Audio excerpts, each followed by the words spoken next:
Hello guys and welcome back for another tutorial. Today I will show you how to download Adobe Lightroom for free on your computer. So this tutorial will be for a free trial of the Adobe Lightroom, but you can cancel the free trial before the money is charged from your account and repeat the process so you can use it for free forever.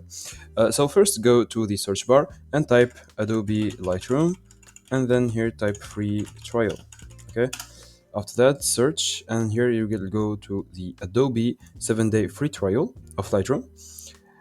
Once you're on this page, go to Start Free Trial, and here choose whatever is good for you. If you want only Lightroom, then you can try Lightroom only, or Lightroom and Photoshop, or the Creative Cloud Pro. So you will have Premiere Pro, After Effects, Lightroom, etc. So let's just go to this one, go to Free Trial, and then here take the yearly option, click on Continue.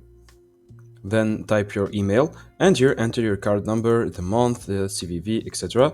So type everything and here make sure that you cancel the subscription before the 7 days end.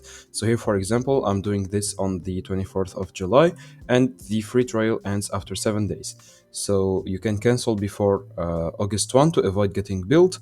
They say it by themselves here. So yeah, these are the free trial terms. And yeah, you can just repeat this process every time the free trial ends, and you'll be good. So that's it, guys. I hope you enjoyed this tutorial. Don't forget to like and subscribe if it helped you.